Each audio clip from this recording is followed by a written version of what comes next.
Good evening, everybody. It's Wednesday night, and we're back here on the Coalition Radio Network with Calenda, attorney at law.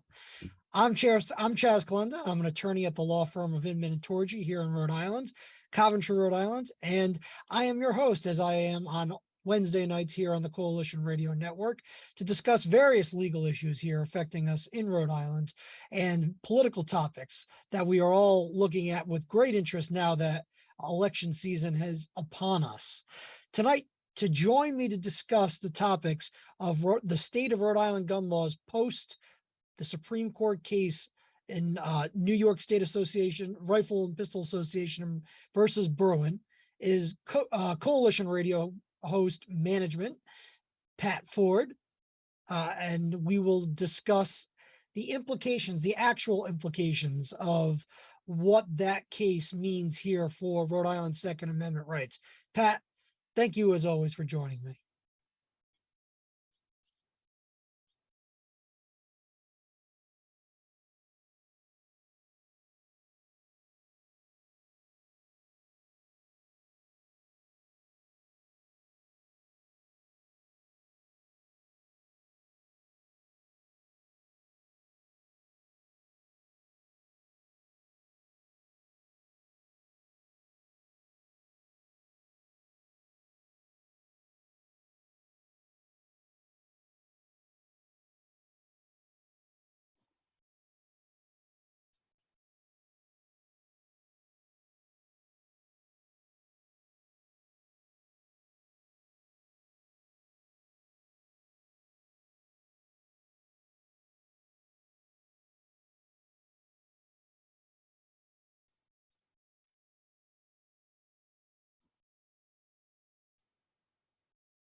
Yeah, I think that's a great way to look at this, Pat, because unfortunately, all too often, we've seen uh, issues like the Second Amendment and the rights enshrined in the Second Amendment looked through and talked about in a overly partisan, one-sided manner from wherever it comes from.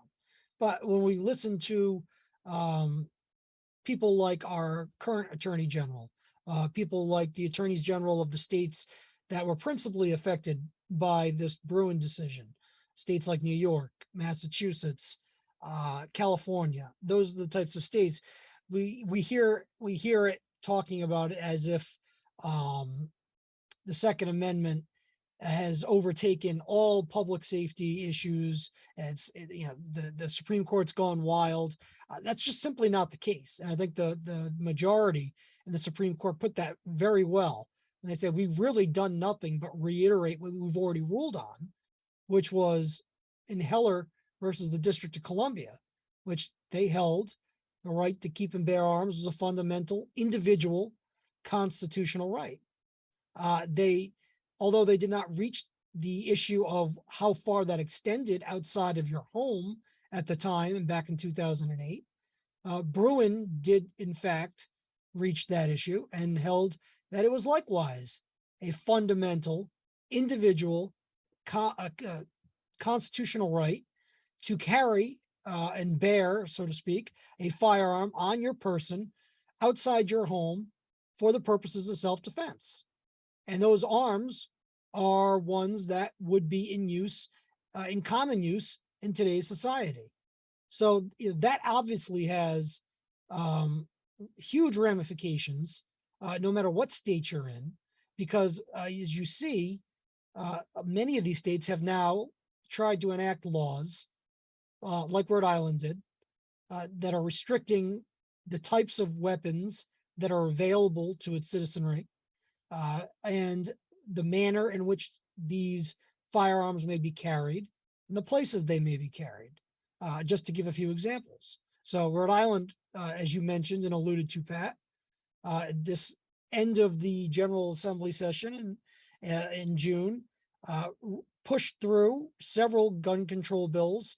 The most controversial I would characterize as being the high capacity magazine ban, which was defeated in committee in the Senate, but nonetheless the House bill, which was identical, was placed on the Senate floor by a 2/3 vote of the Senate, and then subsequently passed and signed into law by the governor. So we'll get into that a little bit, but I do want to talk about the overall impact that Bruen is going to have in general, particularly in Rhode Island, and that's going to be in light of some of the more recent guidance, as in yesterday. I say recent as in yesterday, guidance issued by our Attorney General Peter Neronha as to how the Bruen case is going to affect Rhode Island concealed carry permitting. I thought it was interesting, Pat, that one day after I issue a statement that you published on the Coalition Radio Network and other outlets actually carried, that asking Peter Neronha where he stood and what he was going to do about issuing guidance in light of the Bruen decision here in Rhode Island. One day after that, lo and behold, we have so-called guidance issued by the Attorney General as to how Bruen affects Rhode Island gun law. And I'll sum it up in 2 words: status quo. Did you happen to catch that, Pat?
I read the guidance and that issued by the Attorney General, and I listened to his statements on the Matt Allen show. I was not fortunate enough to listen to his statements today on the quote unquote show of record on WPRO, but I was told that he was appearing on that show today.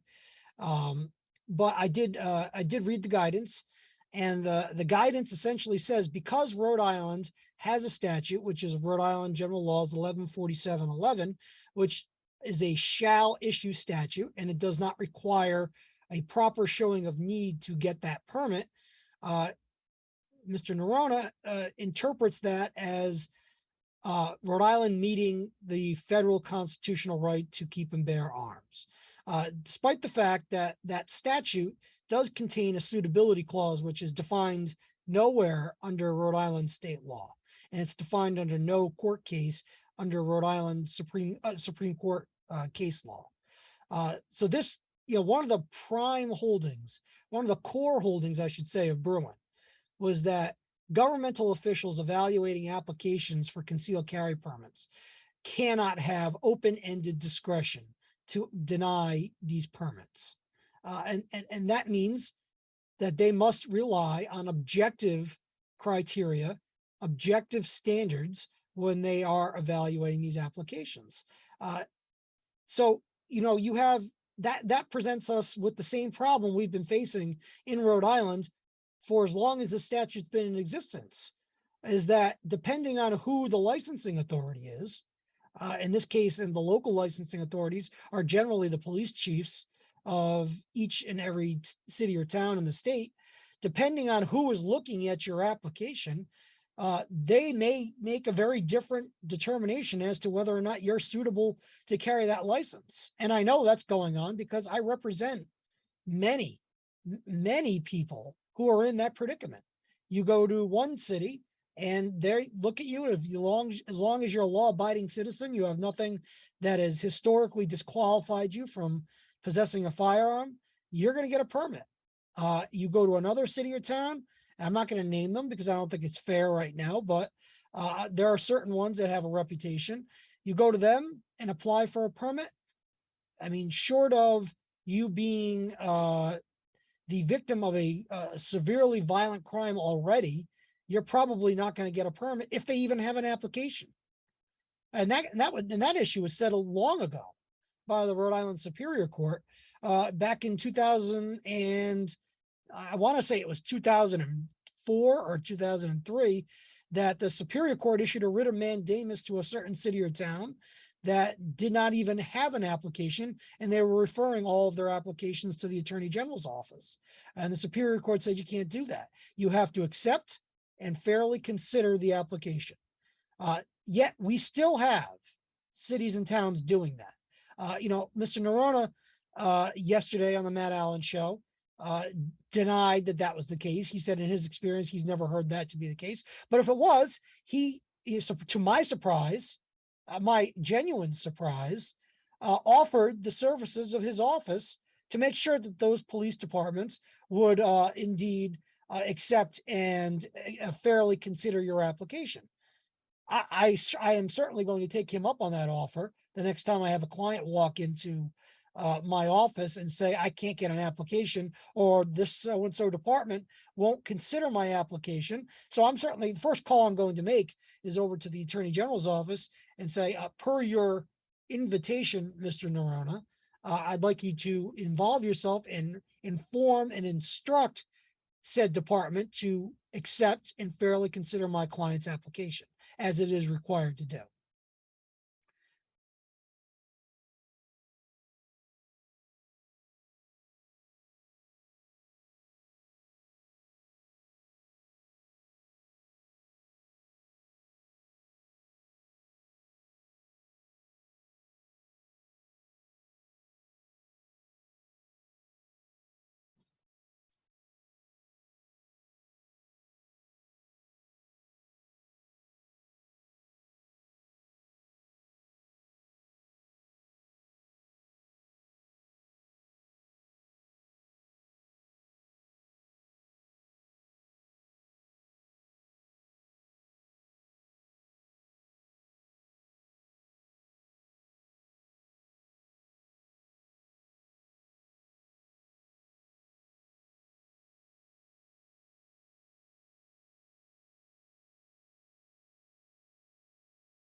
That's it. And that's exactly what the Supreme Court said is the core of the Second Amendment is your right to self-defense, the right to be armed and have that right to self-defense in the event of a confrontation, which is certainly not limited to your home.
No, you're not overstating it. And if you look at the dissenting opinion in Bruin, the first 9 pages of that opinion are pretty much dedicated to talking about the mass casualty events, the shooter events, the crimes of violence by people who have used firearms and crimes of violence across the country. And there's no better example of what you're talking about than that.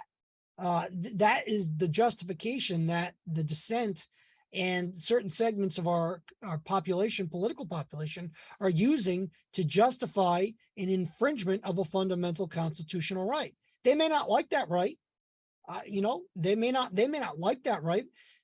There's certainly a process to go about to amend the Constitution. I believe it's been amended, 27, 28 times?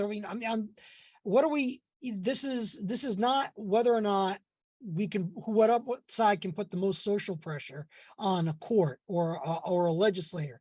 It is whether or not we have the right, and the court says we do, and it's whose burden is it to be able to prove that any restrictions on that right are legal and constitutional. And that's where I really have an issue here with the Attorney General's guidance that he put out. Because as he rightly pointed out, Rhode Island does have 2 avenues where you can go about getting a permit to carry a firearm outside your home. One is the one the Supreme Court specifically addressed in its footnote, which is the one that the Attorney General makes reference to multiple times in his guidance. The footnote specifically takes note of Rhode Island's local licensing authority issue law. And they specifically state, we don't find a problem with that because there's no proper showing of need required. The Attorney General takes the position that because the Supreme Court said that, if applied in that way, that they don't have a problem with that, that the law that applies to his office issuing permits, 1147-18, there's no problem with that, even though that law uses word for word the language that the Supreme Court found unconstitutional in the New York statute. The proper, you may have a permit, the Attorney General may issue a permit based upon a proper showing of need. Now, he said there's no problem with that because you don't have to go through the Attorney General to get your permit. That's all well and good, but that doesn't make what is now unconstitutional okay to employ. So, I mean, if the attorney general was only issuing permits to retired law enforcement under special standards, or only issuing permits for firearms or what otherwise be illegal, which they do have the ability to do with machine guns and issuing to retired law enforcement, if that was the only purpose of the attorney general permit, maybe I'd agree with that interpretation, because that's not implicating the core of the Second Amendment. But because the attorney general is issuing permits to the citizenry of Rhode Island as well, for the purposes of self-defense, theoretically, he cannot use an unconstitutional licensing scheme, despite what the Rhode Island Supreme Court said in 2004, that because there are two different ways to get it, the licensing scheme is constitutional. That was pre-Heller and that was pre-Bruen. And we're not talking about, whether or not you can get any permit in Rhode Island. We're talking about the Supreme Court of the United States said you cannot require a showing of need to get a permit, period. End of discussion. So Peter Nerona's response to that is, no, yes, we can. And I'm still going to do it. Is that bizarre, Pat? Because that's bizarre to me.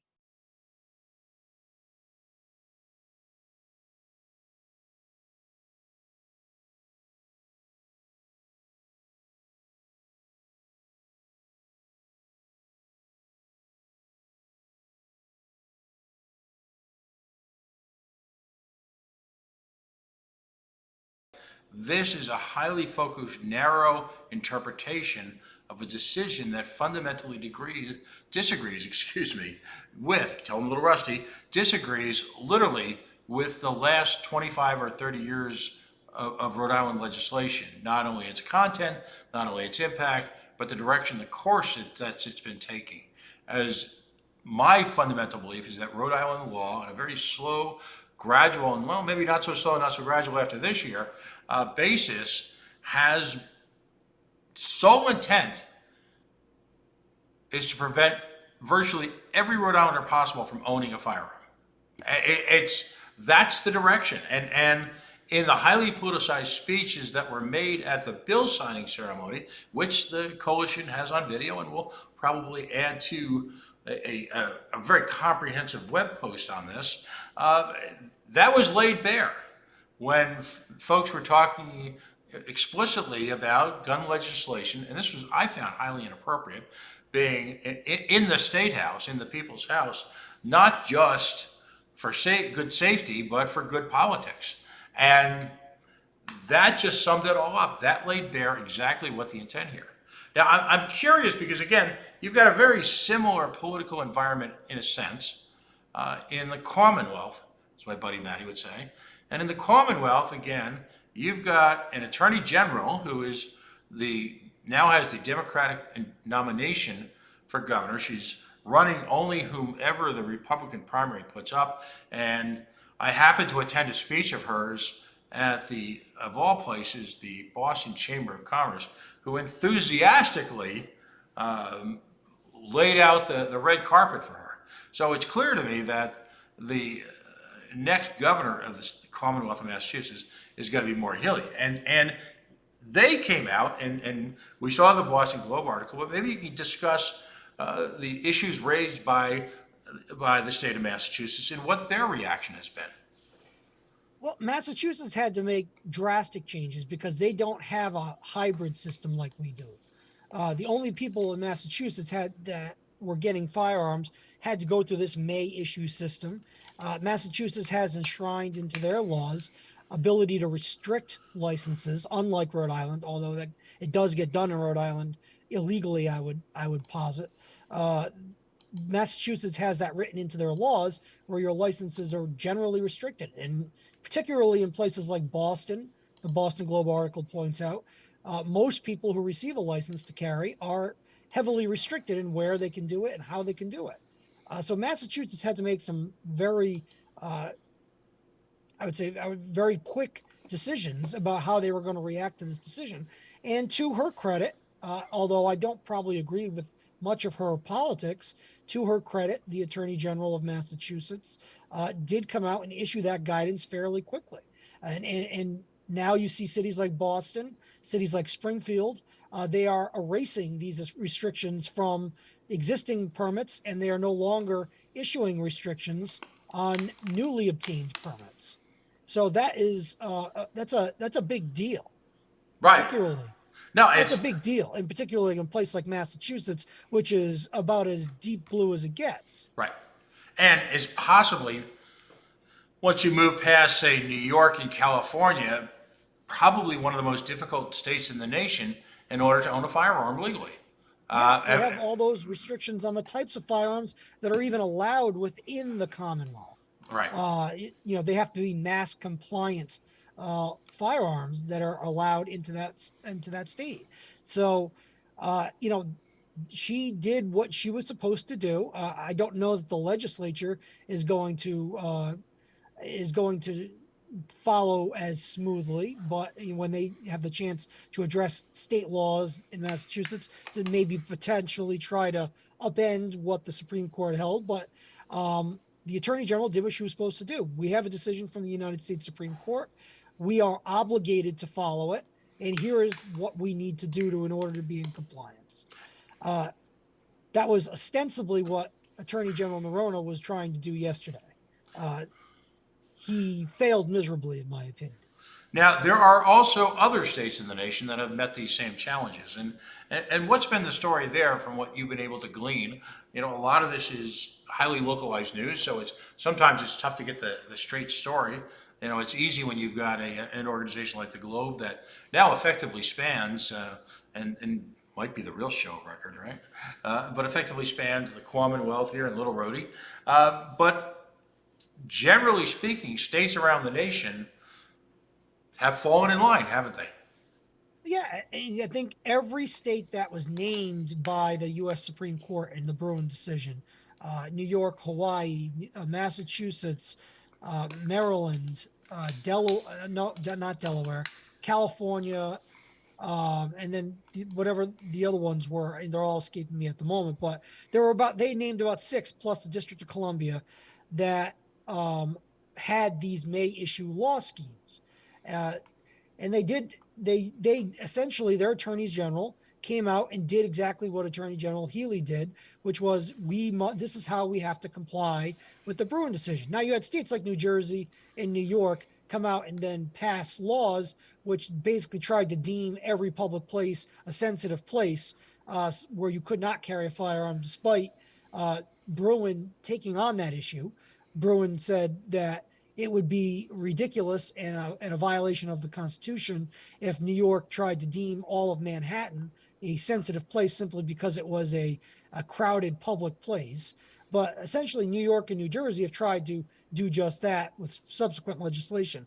I don't think that's going to pass muster when those laws are challenged. Well, that was going to be my next question. What can activist states, largely in the Northeast, but then again, that's where the problem usually is anyway. What can states attempt to do to skirt this ruling? So they can deem places sensitive that weren't otherwise deemed sensitive. The Supreme Court essentially said that places that have historically been deemed sensitive, like schools, government buildings, courthouses, those are probably constitutional restrictions. They said that's not an exhaustive list, but it would have to be a pretty well-known and well-traveled restriction in history, historically speaking, in order to pass constitutional muster. So that's one way they're going to try to do it. Then you see states like Rhode Island, which are going to try to limit the use and type of weapons, the firearms that are going to be available. The high capacity magazine ban is a perfect example of that. The problem with that they're going to run into, in my opinion, with that is there are already challenges in the pipes waiting for the Bruen decision to be issued on the high capacity magazine bans from California, for example, that were waiting to see how the Supreme Court ruled. What happened was, after Bruen, the Supreme Court granted certiorari on those challenges. They vacated the decisions of the courts of appeals, the federal courts of appeals, which upheld those restrictions, and remanded the case to the courts of appeals to redecide them in conformity with the standards set forth in Bruen. Wow. And the standard set forth in Bruen says the only restrictions that will be valid under the Second Amendment and the 14th Amendment will be ones that are rooted, deeply rooted in historical tradition in this country, in existence at the time or around the time of the ratification of the Second Amendment. Wow. Or they're very, very, very similar analog that may exist today. So that leads us, of course, to the next step. And folks, if you're just joining us, Chaz Calenda, attorney at law, has returned live after a couple of hectic weeks out in the real world of Rhode Island. And we're taking a look tonight at the practical impact of the Bruen decision, focusing heavily, obviously, on Rhode Island law. This is a Rhode Island show, but also establishing some broad-based themes as how it can be applied to other states. So jumping in now, we get back into this situation where, and I'll put it bluntly, Rhode Islanders and citizens of other parts of the country have to once again litigate for their rights. Is That's that right. At what cost to the state and at what cost to the individual taxpayers? Significant cost to the taxpayers for sure. I mean, to challenge, we've talked about this before, Pat, that to challenge a denial of a concealed carry permit in Rhode Island, it must go to the Rhode Island Supreme Court on a petition for writ of certiorari. It's entirely discretionary for the court to decide whether or not they're even going to hear your challenge. And at that level, it is a quite an undertaking for someone who of limited means, or even people of modest or moderate means, to do that. It takes years, it takes money, and you have no guarantee that the Supreme Court's even going to hear it. Several bills have been introduced in Rhode Island General Assembly over the years to create a path of challenge in the Superior Court. So it could be more like going to court would normally be. You file a suit, you bring it before a judge or a jury, and you let it decide. That's not how the Supreme Court works. You forgot the interim step. You bring it to a judge, and then the state engages in discovery for 10 to 15 years, and then by the time everyone has passed away, then we actually get to the crux of the matter. So never forget the never-ending discovery process here in the halls of Rhode Island justice. But at some point, you've got a state acting, I'll call it extra legally, effectively judge and executioner of a constitutional right, using, if you will, the Kafkaesque nightmare of virtually any court system in this country, not just Rhode Island, to engage in legislation by the judicial channel. What can Rhode Islanders do when you've got, in your opinion, and it's a pretty good one as usual, in your opinion, the state is engaging in that type of obfuscation?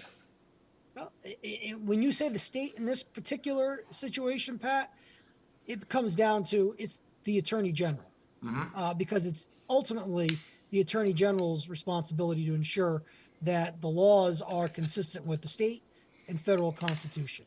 And when you challenge a police chief's denial, it's their city solicitors that go up to the Supreme Court. When you challenge the AG's denial, it's the Attorney General who goes to the Supreme Court. But it's really the Attorney General who had the opportunity here to come out and say the right thing and do the right thing following Bruen. He failed to do that because when he was asked by Matt Allen yesterday, doesn't the statute that affects the Attorney General's permit, isn't that now unconstitutional in light of the language in Bruen? And the Attorney General said no, because if it was, I'd be out of the licensing business and I couldn't license security guards or people who need to have permits for business like that. So it would be a problem for Rhode Islanders altogether if I got out of the licensing business. That's the wrong answer. That's the answer that he wants people to hear because it's the most extreme answer. It's the one that says, oh my God, Rhode Island would be in danger if I was not able to engage in this unconstitutional process to decide who's going to get a permit and who's not going to get a permit. His answer should have been, uh, I am compelled to find, by virtue of the decision in Bruen, that self-defense, the desire for one to engage in self-defense by carrying a firearm on his or her person outside their home, is now a proper purpose by law and under our Constitution. So I have no authority to say no to that applicant who comes to my office to issue one of my permits because he has not shown a proper need, or he or she has not shown a proper need. That would have been what somebody who is not being political, somebody who is actually engaged in the protection of a constitutional right, should have said. And then he should, if he wanted to, he could have said, the legislature needs to take action to define what suitability means. The legislature needs to take action to determine whether or not the statute that governs the Attorney General's permitting process can stand in light of the Supreme Court's decision. But until then, I am compelled to find that self-defense without any particularized need is a proper purpose and meets the requirements of the statute in order to get a permit from my office. Instead, he engaged in fear-mongering. So what do Rhode Islanders do next?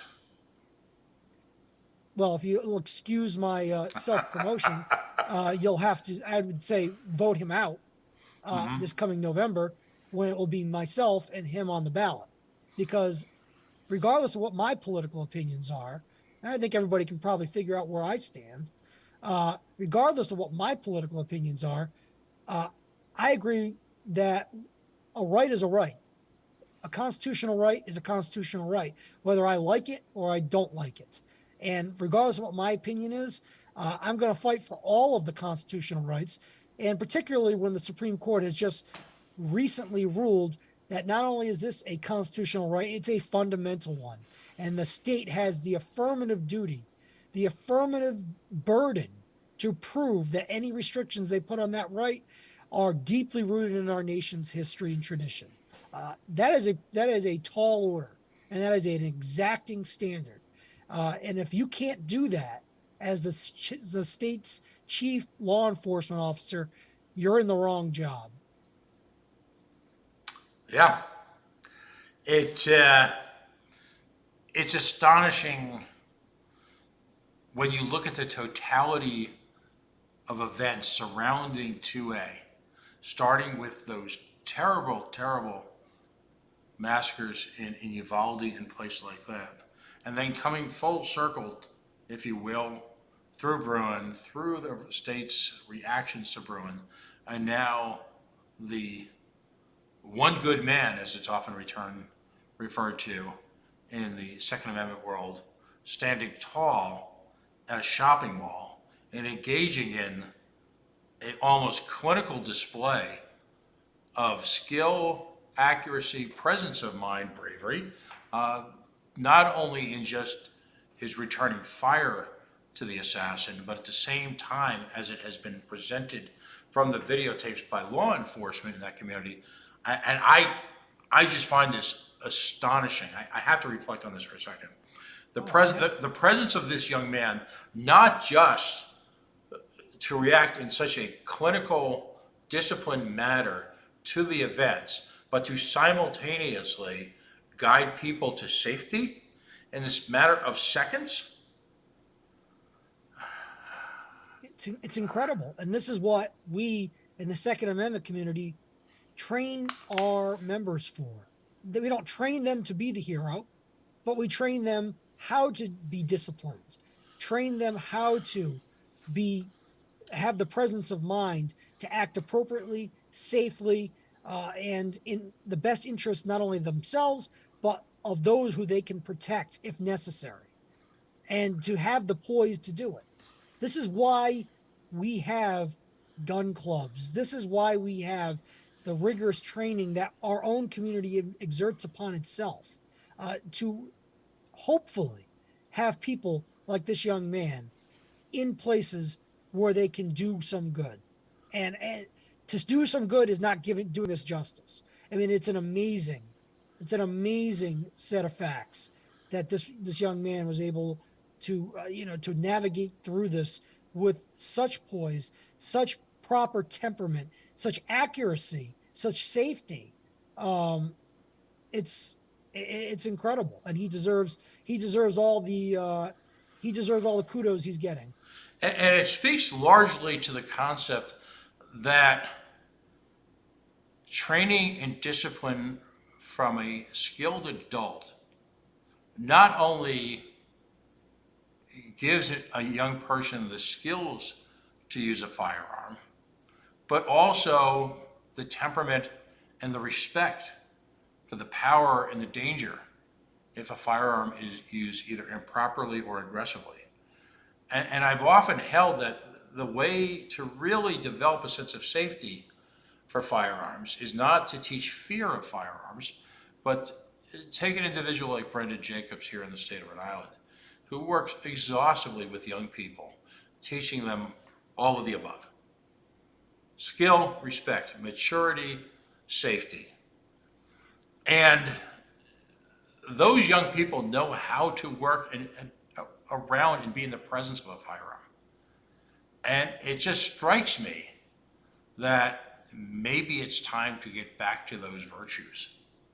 That teaching people to cower in a closet might be part of the formula, but at the same time to be at least comfortable in the presence of firearms, to be at least of mind within the presence of firearms. And we've clearly gotten far away from that. And I have to tell you, after looking at events of the last few months, the tragedy in Uvalde compounded, not caused by, but compounded by a reliance on law enforcement that I have to tell you, if you go to Marjorie Stoneman, if you go to Uvalde, if you go to so many situations,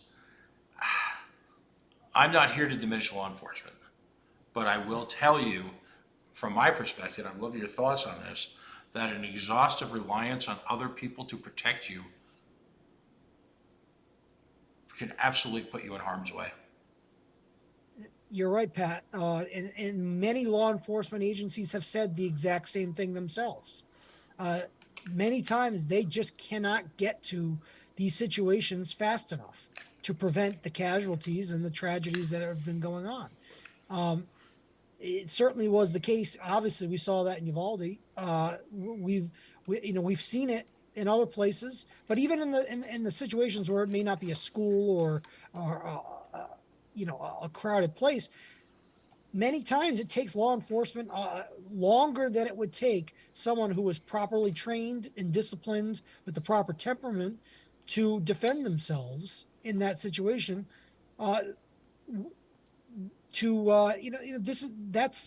That's something that we need to be teaching people. We don't want them to be afraid to pick up a firearm if they need to protect themselves. Right. We don't want to install fear in them of firearms. Right. We want them to be able to use, if necessary, to protect life and liberty.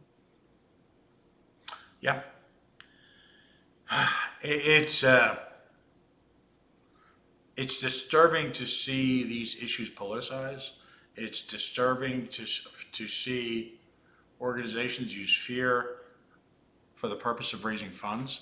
It's disturbing to see fear used for political gain. And I am kind of pointing to one side. And it's coming from one side. Right. And I'll just leave that hang there. What are your predictions? We're coming into the never-ending legislative seasons will come around. From my takeaway from your analysis, and I think this is a critical point, so confirm or correct me, is that this ruling is so defined, so well written, and I know people hate that, Because when it comes to the world of the Constitution, I'm an absolutist, I'm a strict constructionist, call me what you will. But as the Constitution currently exists, there aren't a lot of workarounds to massage your way out of this, as there has been even post-Heller. So it's either conform or, again, subject your locality, municipality, city, state, whatever, to yet more costly, if you will, litigation, and more chaos and confusion at the level. Is there any way around this for these activists to misconstrue or reconstruct or redefine or whatever? Sure. Is there a legal way that's going to stand up in court? I don't think so. Not the way that they're going to want to do it. At least that they've stated publicly. I think this magazine ban is going to fail. I don't know that it will happen here in the District of Rhode Island.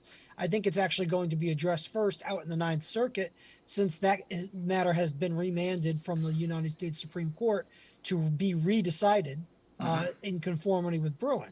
So I think we're going to see a decision out of there that's probably going to go the other way now, in light of the guidance in Bruen, which would mean that the magazine ban would be struck down. I'm sure they'll try to reappeal that to the Supreme Court.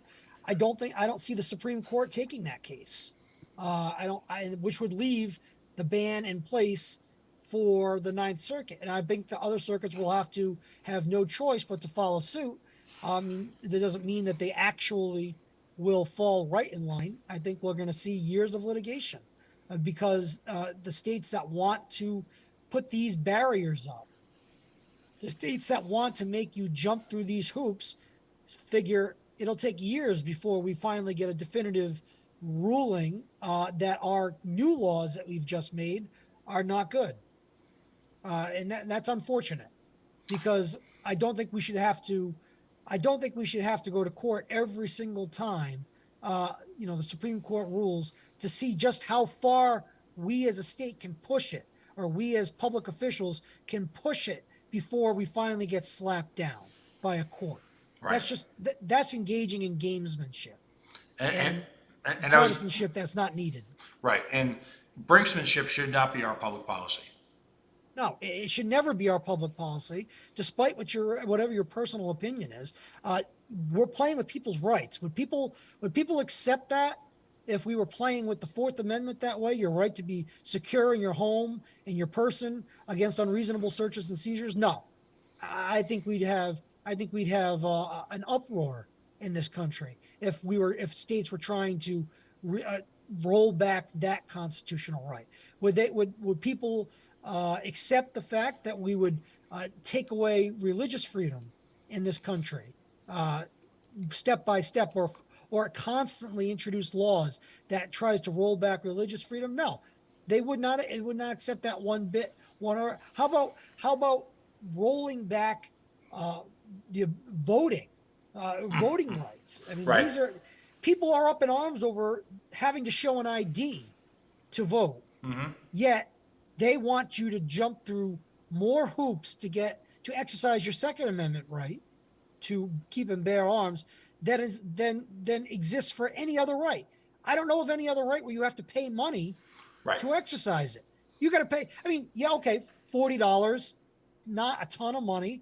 $40 to get a permit. You have some towns who are trying to issue a $300 administrative fee on top of that. You've got to go out there and pay for training. You've got to do all these things before you can actually exercise this constitutional right, the Second Amendment, that don't exist on other fundamental rights. Do I have to pay to go vote? No. Do I have to know anything about American civics to go cast my vote? No. I mean, these are things that just don't exist. But it's okay. And it's still okay, unfortunately, right now, that these hoops exist. And some of them perhaps should. Training, I think that you should be trained before you are holding a deadly weapon or could possibly hold a deadly weapon in public. I think you should have some sort of training. That's my opinion. Would that pass constitutional muster? Probably, but there may be certain training regiments that they would find too burdensome because it is such a fundamental constitutional right. So, to me, although Justice Thomas proclaimed it in Bruen that the Second Amendment is no longer a second class right, it still in many ways is, Right. because of all the hoops that are required to jump through just to, in some cases, get a gun, in some places, own a gun, purchase one, and particularly carry one. I will say, generally speaking, there's an historical irony in Rhode Island being the constitutional hell. And I'm not just talking about the Second Amendment. I'm talking about the Fourth. I'm talking about the Eighth, amongst others, and even in a lot of degrees, the First. Given Rhode Island's historic representation of the Constitution back as we talk about the founding fathers, I'm hoping that this is the harbinger for what I'll call Rhode Island constitutional reform, for lack of a better term, on all of these issues moving forward. I know personally I'm going to be waging war on our state's failure to support the Eighth Amendment, both in terms of, bail issues, with regard to, post incarceration, and I'm of course talking about the treatment of prisoners in solitary confinement. First Amendment, it's amazing the degree with which we have exacted political strictures on our electoral system, and I'm not including the right to vote. I'm talking about party status. I'm talking about the requirements that various political groups have in order to conduct what's considered normal business in this state. So this might be the beginning of a fascinating period in Rhode Island history if you are a student of the law, or if you're like me, an amateur observer. Let's see how it rolls forward. This story is not completely written yet, is it? No, it's not, and I agree with you, Pat, that I really hope this is the beginning of that awakening here in Rhode Island that really needs to happen. It's that's just not a political opinion; it's just a reality when you look at it from a legal perspective, Right. and a political perspective. I was really hoping that we would have some sort of clarity, some sort of movement from, as a result of this case, that would give definitive guidance as to how we can be in compliance with our federal constitutional right. But the Attorney General of our state, the current Attorney General of our state, has said status quo. There are no changes, and actually embraced police departments continuing to use their open-ended discretion when they're evaluating these permits. And he said he would not change his practices one bit when he's issuing these permits. So we're really in the same place we were pre-Bruen that we are now in post-Bruen here in Rhode Island, because the Attorney General said Bruen has absolutely no effect here in Rhode Island on us. Wow. Bring us home, counselor. On that note, bring us home. Well, as always, Pat, I enjoy discussing these issues of grave importance here with you on Coalition Radio Network. I always appreciate your insight, and I appreciate the discussion. And this has been yet another episode that we tackle important legal issues here on Chaz Calenda, Attorney at Law. You can find us here and find me here on Wednesday evenings on the Coalition Radio Network around 8:30 p.m. I am Chaz Calenda, and I'm an attorney at the law firm of Inman and Torgy, 1500 Nooseneck Hill Road in Coventry, Rhode Island, 401-823-9200. If you're in need of legal assistance, I am there for you. I am also the presumptive Republican nominee to be the Rhode Island Attorney General this coming November. I will be on the ballot. has been confirmed by the Board of Elections, and I will be challenging the incumbent Attorney General, Peter Nerona, for that seat this year. So if you're interested in learning more about my campaign, you can go to my website at CHAS, CHAS, the number 4, AG.com. Find out all about me. Find out how you can get involved with my campaign, how you can learn more about me, and how you can donate. You can also find me on Facebook, Twitter, and Instagram, amongst other places on the internet these days. But we will be back here for another episode of Chaz Calenda, Attorney at Law. On the next Wednesday, we are able to get here. As you know, political season is in full force and effect. We are in the middle of it, so forgive us if we can't be here every Wednesday, but we will try to keep you all informed of our of our doings going forward. But I'd like to thank everyone who joined us here on the Coalition Radio Network. And before you leave, or before you say goodnight for the night, why don't you check out some of our sponsors like Brewed Awakenings, check out Yacht Club Soda. They are great local businesses. I would highly suggest going in there, get yourself a root beer, get yourself a coffee at Brewed Awakenings. I suggest, as any Rhode Islander and any local should, support your local businesses and support those who support your rights here in Rhode Island and across the country. So thank you once again, everybody, for joining us. Thank you, Pat, for the lively discussion tonight. And we'll see you all on our next episode of Chaz Calenda, Attorney at Law, here on the Coalition Radio Network. Have a good night, everybody. Good night.